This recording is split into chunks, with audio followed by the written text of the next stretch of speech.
Jeez, don't shout. Okay. So anyway, welcome everyone. Today is Thursday, March 16th, 2019. Time is 1:03 p.m. Calling this meeting to order, attending are Commissioners Duncan, Brooks, and Filios. We are meeting for our fiscal year 2020 budget review with our prosecutor, Barry McHugh. And so we will commence the discussion. Do we have any changes to the agenda?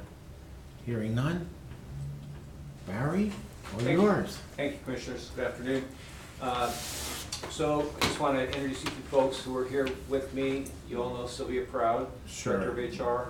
Patty Surplus is my office manager, and she has been that same role since basically I took over, pushing 10 years, 11, 10, and has done, you know, a great job.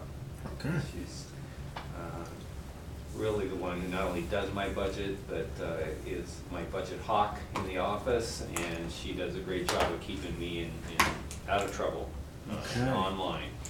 She's retiring later this year, so I just wanted to, first of all, recognize her for all that positive work that she's done in this regard over the years. And so, anyway. How many years, Patty? It'll be 33. Oh my goodness. Thank you. Big thank you. 33 thank yous. Huge. And next to her is Kelly Killstead, who just celebrated her 30th year with the county, all in the prosecutor's office. And she'll be taking over for Patty in that role. And so she's participating and learning as we go through the process this year. So we'll be happy to have Kelly in that role. What was your role before you started to take over this one? Senior legal assistant. So Okay, very good. Very good, thank you. So anyway, transition. It's hard, but it's life, right? I'll go. Douglas Hall is my director of juvenile diversion as well, in case we have any specific questions regarding his budget. So as far as the budget goes, I think the B budgets are fairly close to last year. We do have some additional increases, or we have some increases in civil that relate to a renewed contract with Westlaw where the rates went up. This is a per attorney cost, and so in the middle of last year that cost went up. We've basically been able to absorb the additional cost in this fiscal year from pulling things out of other line items or whatever. So I don't think we're certainly going to need to come to the commissioners and ask for money this year for the additional costs, but you'll see that's in both the civil and in criminal. And as I understand it, the reason that there you see a decrease in the criminal is a little bit misleading. There's actually, we had last year's budget, and then we had some additional items added to it when we added the positions that the board authorized not too long ago in the neighborhood of $14,000+. And so while they are added to the adjusted budget for this year, some of those items are one-time purchases like Justware, a license, and computers and phones. So the 70-36 number you see up there, really that's the difference between the total of about $14,100 and some of which we won't need this year because it's one time, and the difference would be the amount that we're going to have to pay in additional Westlaw licenses and IPAA fees. And is there anything else, Patty, or is that covered? Bar dues. Bar dues. So for a couple of extra attorneys. So again, it'll be roughly, I want to say roughly an $8,000 increase in the B budget request, even though it looks like it's a decrease, it's really not. So, and that's based on the kind of extraordinary mid-year request for some additional funding that we paid for out of asset forfeiture funds, if I remember correctly. So, B budget-wise, covered civil, and then maybe Sylvia, as far as the B budget adjustment there, maybe you can just give the commissioners a description of that. That's the one. Go ahead. So for our B budget for human resources, you'll see a decrease of 31,652, and that's related to moving our plan source software platform that we use for HR from the general HR budget to Fund 14 under the health insurance piece. So that's moving that. Then we also have the sheriff's recruiting expense, decrease of $4,811. And what we're doing is, we worked with the sheriff's office, the recruiting team, to see what they needed. They felt $15,000 was enough for fiscal year 20. So then we've redirected those funds to our general, all countywide recruitment efforts, because those costs have gone up. And the general countywide recruiting effort, is that a board line item, or is that line item? It's in HR, in the HR's budget. Oh, okay. Yeah, it's within our budget. So not a lot of changes, I guess, other than the ones that we've just talked about in B budget. There is a request for an additional 2 attorneys and a support staff. As far as personnel goes, I wasn't sure if that was something you wanted to address here or at another time. I'd be happy to address it now. Yeah, no, this is fine. Go ahead. Okay, so as the board, I think, is aware, as we went through the process last time I was here asking for positions, there was certainly a perception on my part, based on caseloads, that the additional positions were justified. I think the board's study of comparative caseloads and responsibilities as between the prosecutor's office and the public defender's office supported a number of additional attorneys, 14 or 12 at the time. And obviously the board approved 2 more for me, and we really appreciate that. And so, to continue to be able to handle the increasing caseloads, I'm asking for 2 more attorneys and the legal secretary that would do their work. It's not that we don't, we could use them, there's no question about that. I know these are the kinds of decisions that are really difficult for the board, and I appreciate that, especially in a year where the board is going to be considering salary and pay across the board. But I think that from my perspective, and I'll just use as an example, I just had one of my AT4 attorneys resign. She isn't leaving for a little bit, but in essence, it was an inability to find an appropriate work-life balance that caused for her to decide to leave. And if they weren't saying it, I wouldn't report it, but that's the reality. And she was a great employee going into private practice, hoping and thinking and believing that there will be less of the responsibility that kept her working at home at night and on weekends and trying to raise a family. So it's a continuing challenge that we face, and so therein lies the reasons for the request. Okay.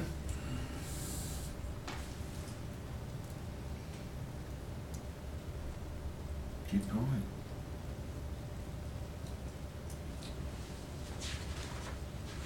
Well, I don't know that I have anything else to say. There aren't a lot of changes. Really, it's personnel when it comes down to any significant increases that we would be asking the board to approve. The 2 new attorneys, are you asking for a secretary for them as well? Correct. Yeah. Okay. Yeah, and that's pretty consistent. We have an attorney, or 2 attorneys for every legal secretary. That seems to work well with our staff. So we have an AT3 and an AT4. Right, The attorney you're losing is what level? 4, Just 4. yeah. Okay. And I think, you know, along the lines that we discussed last time, I don't have, you know, we could stagger these in terms of hiring, you know, frankly, it's been with the last hiring process, I mean, we're struggling to find quality applicants. And so spreading it out a little while might actually work to our advantage. So I know that from a budget perspective, that can help, but that's something that I would certainly not be opposed to if the board was going to consider these positions. Have you filled your one from April? We filled one from April. The other one is,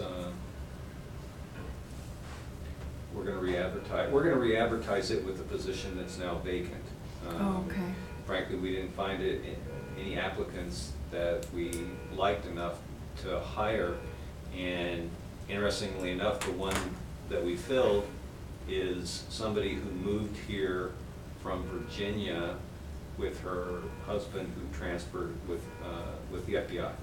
And so we felt really lucky to, and that's like, I don't know, the 4th position in a row that we've hired from, you know, experienced attorneys from other than Kootenai County.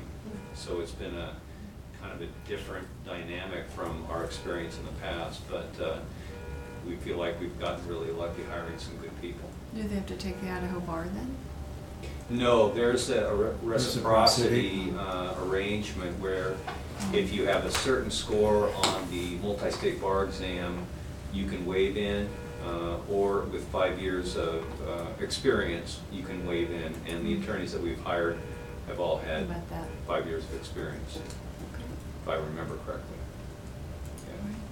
But if we did defer, we would still have to hire the secretary plus one attorney, Yes, and then the second attorney could come. yep, Okay. yeah. Dina, can we, actually Barry, can we take a look at account 8115, Justice Fund, specifically doctors?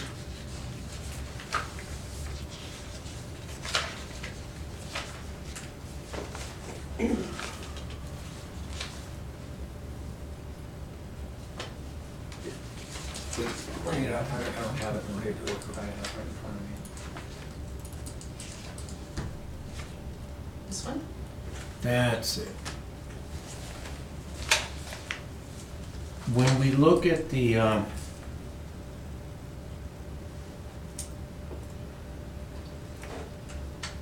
actual expenses, you only had 1 year, which was back in 2014, where you exceeded $8,000. Your 5-year average, Barry, is running just under 5,100.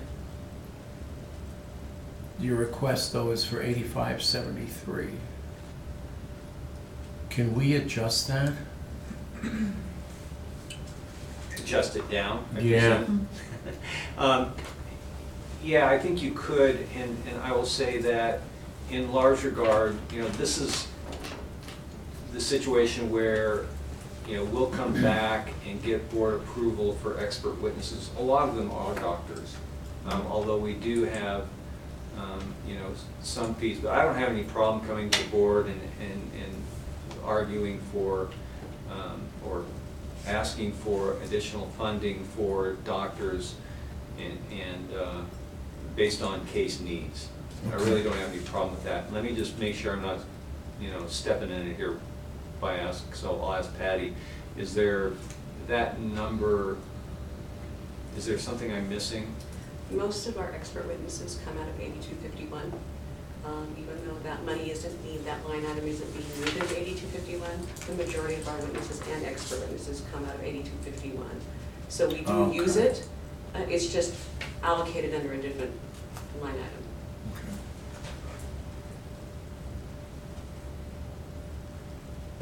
So if I'm understanding correctly, Dina Darrow, for the record. Go ahead. That you likely will overspend 8251. Correct. And then it'll be covered by 8115. Correct, unless Barry goes to the board. Yes. Yeah. Yeah, your 5-year average is running just over 5,000, just under $5,100. Right. The only year that you exceeded actually 6,000 was 2014. 2015 was just under 6, 2016 was 4,800, 17 was 3,100, and 2018 was just under 3,000. So I'm thinking if we took the 8573 maybe down to 6,000. That's fine. I mean, Okay. the reality is I have, the ability to come to the Precisely, board and precisely. justify any requests I need on Exactly. cases, and the board's always been very amenable to those requests, so Yep. it may just mean a few more trips over here with asks, Sure. but that's okay. All of your witness, besides the 8655, all of your other witness payments comes out of contingency? Is that? We'll pay, like mileage and that kind of thing, but otherwise it's coming, any expert witness costs are pretty much coming out of contingency. Okay. When it gets overspent. Correct, when it Right. gets overspent. Contingency is just. When it gets overspent, Yeah, it's yeah. just the stopgap for any, For anything. at a total elected level. Yeah. Do you have anything coming up after October 1st that you can foresee that witness payments may be an issue? Yeah, we always, you mean as far as expert witness fees? Yes. Yeah, it's just become more the norm, unfortunately, but that's the reality that, whether it's a child sexual abuse case or a significant domestic violence case or any sort of homicide, which are, knock on wood, have not happened as frequently over the last year as they did for the previous 4 years. But, we have a couple potential cases pending that, may drive that up. But, so we're gonna have kind of, I hate to say the normal course, but the normal course of those kinds of non-homicide types of offenses that I can anticipate there being some expert witness needs for, just because they're not that unusual for us. Specifically, I can't give you a number of cases No, or and number of that's fine. doctors. That's fine. So Dina, if we are anticipating spending expert witness fees, would we not put it here? Why would we just keep it in contingency? Why wouldn't we let? Well, contingency is for unforeseen expenses above and beyond what we Right. anticipate to be spending. Okay. So So- sometimes lately contingency's been pretty much used up Right. through justice, but traditionally we've set aside X amount, trying to guess what that'll be. But if you have a capital case, then as you can see from this 3-year average down here, we had some capital cases that completely blew that up. Right. So it's, it's kind of, it's 6 of one, half dozen of the other. But contingency is supposed to be your stopgap, not your actual budgeting area. Right, so that's why I'm wondering if you're saying that there potentially are cases in the hopper, wouldn't we just put $25,000 or $50,000 in that line item? Could certainly do that. I would just, again, ask that, if we're gonna fund it, that it be fair across the board with regards to my office and the public defender's office. Because otherwise, I could certainly take a look at what those numbers might reflect to give you maybe a more accurate number of what might occur based on the last couple of years. I'd be happy to do that. It's just something that, and I can't remember what year, the board went away from, using, actually budgeting for expert witnesses, but they did. And part of that was, I think, some either belief or frustration about the ability to manage the public defender's requests for those kinds of services. Right. Can we find out if the public defender has any expert witness? I'm not, I mean, okay. Yes, expert witnesses are part of the public defender's budget, and there are amounts budgeted in her ops budget as well as in her grant budget. Okay. Okay, if I can just get those figures just to give me an idea, I don't know if anything will change, but to me, it's something, if we're anticipating spending it, I'd rather have it here than in the stopgap fund. You I don't know, how do mean you- contingency? Yes.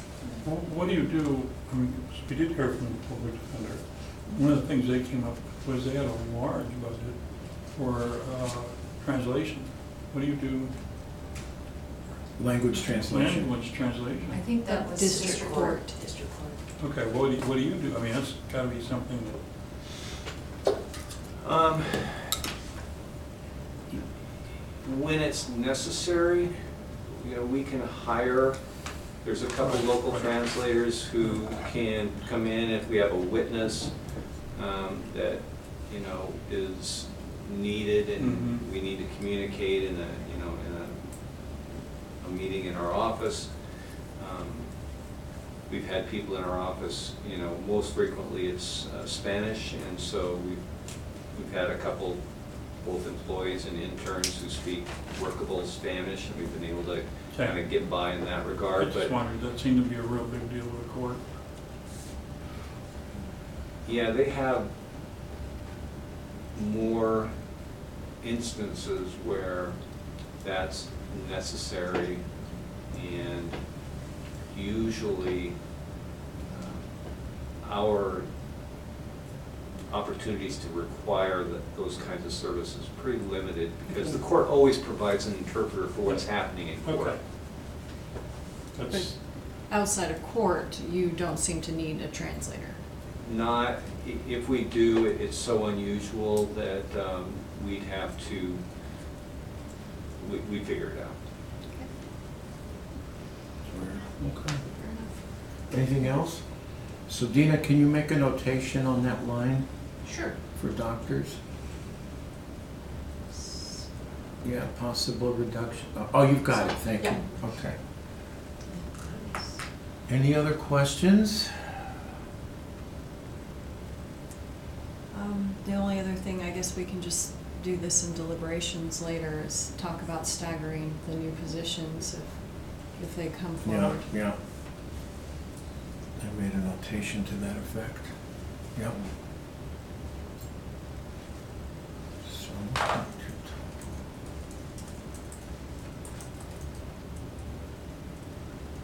yeah, so basically overall, Barry, from what I'm seeing here, your overall increase in your budget is about 199,000 across With- your various segments. Yes. Yeah. So you're going from the amended FY19 at just over 4.5 to a little over 4.7. That's right. Thoughts? You okay for now? I think so. Do you want me to put together a number for witnesses and doctors? Well, I mean, I know of one particular case that could be tried after October, so it's a pretty big deal if they don't, hopefully they'll plea. But I just don't like, to me, it's not transparent. You know, oh, look at, they only spend $8,500. Well, wait a minute, how come we're seeing that this witness got $255,000? Sure. I mean, obviously, that was an anomaly we don't want to repeat, but I guess I would just rather look at it that way, but that's how I feel, so.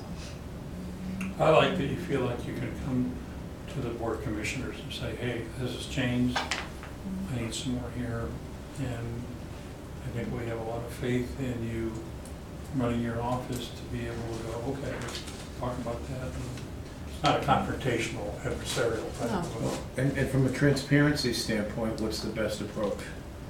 I mean, how can you truly budget something that is unanticipated?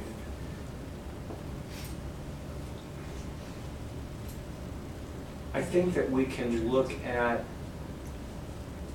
we could look at the last couple of years and, you know, anticipate that we're gonna have child sexual abuse cases or domestic Oh, yeah. violence cases and look at those and anticipate in some rough terms what those might entail in order to set a basic budget. And then there are cases, you know, like Renfro where, or ones like that where it's expert intensive and, you know, I don't have any problem coming back to the board and explaining why, you know, I need more money for a specific case. And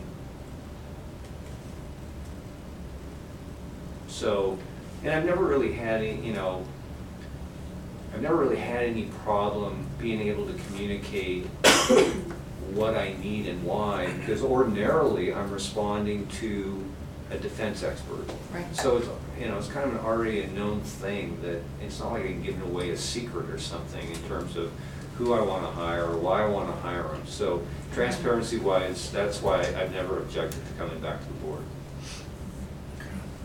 Yeah, Dina, please. From a contingency standpoint, just Yes. if memory serves, for the last 2 years, we dipped into contingency for the prosecutor at about $75,000 for each year. The rest of it went to cover costs of the jail. So it was about $75,000 consistently over 2 years that he went over, and that's taking out the outlier of the big capital case. So you can budget for it in contingency, you can budget for it here. Either way, it's in the budget.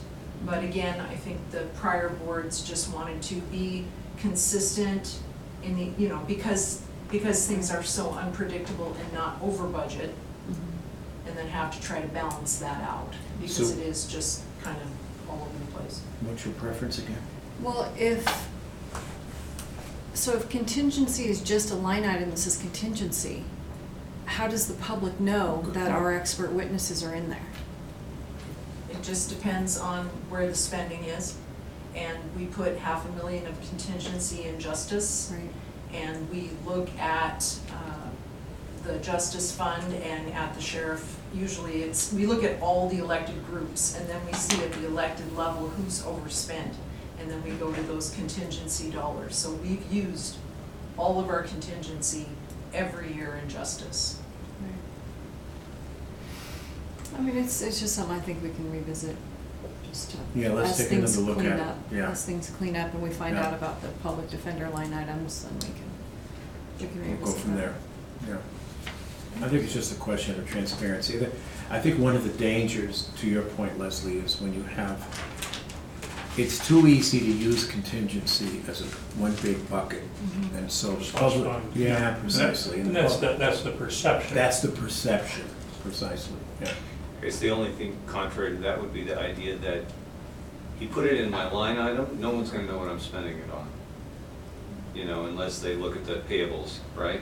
Right. When I have to Yes. come and ask the board specifically for, I need this doc for this, or I need this radiologist for that, there's actually a public record of how I'm justifying these costs.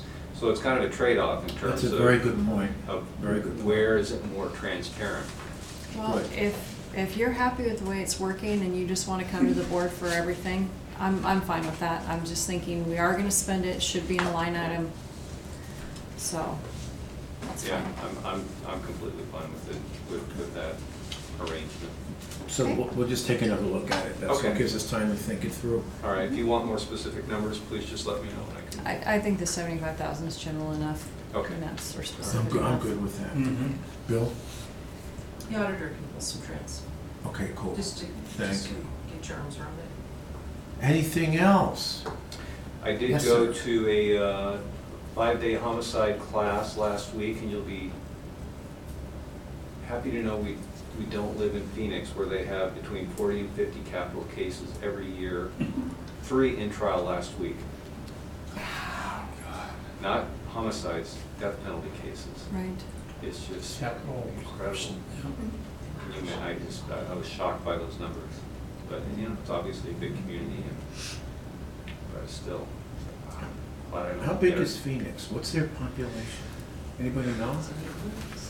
I'm sorry? It's big, I don't know. It's shocking to me. Commissioners, thank you. As Thank you, always. everyone. Thank you very much. I do have to call for public comment. I don't hear of any. 1:32 PM, meeting adjourned. Thank you very much. Thank you.